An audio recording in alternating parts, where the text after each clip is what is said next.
Hello bachcho, let's see this question. Let function r to r be a function defined as f of x equal to 1 minus mod x when mod x is less than equal to 1, 0 when mod x is greater than 1, and g of x equal to f of x minus 1 plus f of x plus 1 for x belonging to r. Find number of points of non-differentiability of g of x on r. तो यहाँ पे अगर हम देखें तो f of x क्या है? f of x is, एक तो ये हो जाएगा 0, 1 प्लस एक्स, 1 माइनस एक्स और 0। ये इसके बीच की कंडीशन होगी। ये 0 कब होगा? जब x belongs to minus infinity से माइनस 1 होगा। 1 प्लस एक्स जब x belongs to minus 1 comma 0 होगा। 1 माइनस एक्स कब होगा? जब x belongs to 0 comma 1 and 0 is x belonging to 1 comma infinity. ठीक है, अब अगर हम यहाँ बात करें f ऑफ x माइनस 1 की, तो f ऑफ x माइनस 1 क्या हो जाएगा? यहाँ से 0, 1 plus x minus 1, 1 minus x minus 1 and 0। तो ये क्या हो जाएगा? यहाँ से x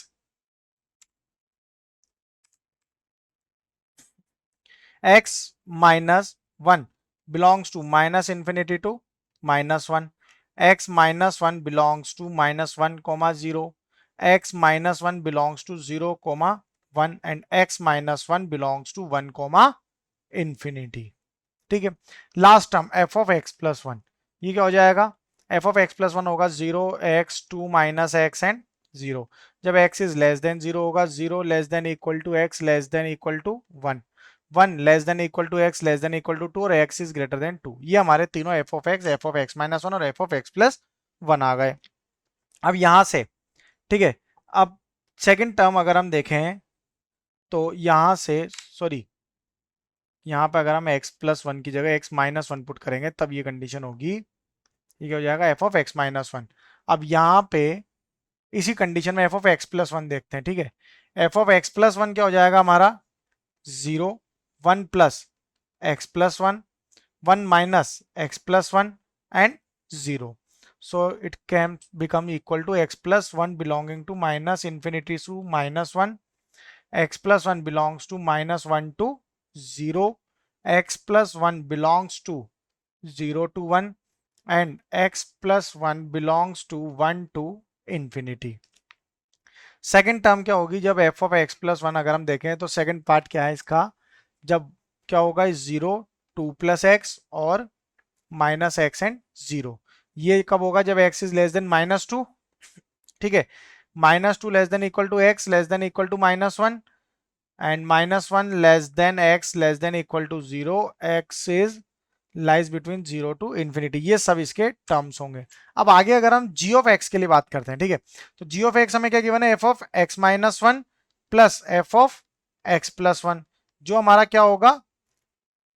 इसके लिए अगर हम यहाँ पर वैल्यूज फाइंड करेंगे तो ओके, तो यहाँ पे इसकी वैल्यू देखें तो f of x minus 1 plus f of x plus 1 equal to क्या हो जाएगा हमारा? 0, 2 plus x minus x, x 2 minus x और 0। अब 0 कब होगा? जब x लेस देन माइनस 2 होगा। 2 प्लस एक्स जब minus 2 less than equal to x less than equal to minus 1 होगा। Minus 1 less than x less than equal to 0 और x की वैल्यू कब आएगी? जब 0 less than x less than equal to 1 और ये होगा 1 less than x less than equal to 2 और 0 कब होगा? जब x इज ग्रेटर देन 2 होगा। तो यहां से ये क्लियर है कि यहां पर हम इजीली चेक कर सकते हैं g of x is continuous for x belonging to r है, और नॉन डिफरेंशिएबल कहां होगा? जब x की वैल्यू -2, -1, 0, 1 एंड 2 होगी। ओके, तो यहां पर डिफरेंशिएबल कहां होगा? इन सभी वैल्यूज को छोड़ के, यानी कि x is equal to -2, -1, 0, 1 and 2, इन सभी पॉइंट्स को छोड़कर ये जो फंक्शन है ये क्या होगा हमारा? g ऑफ x हर जगह डिफरेंशिएबल होगा। ठीक है, तो नंबर ऑफ पॉइंट्स कितने हो गए नॉन डिफरेंशिएबिलिटी के? नॉन डिफरेंशिएबिलिटी के नंबर ऑफ पॉइंट्स हो जाएंगे g ऑफ x के 5, -2, -1, 0, 1 and 2। So our final answer is 5। Best of luck.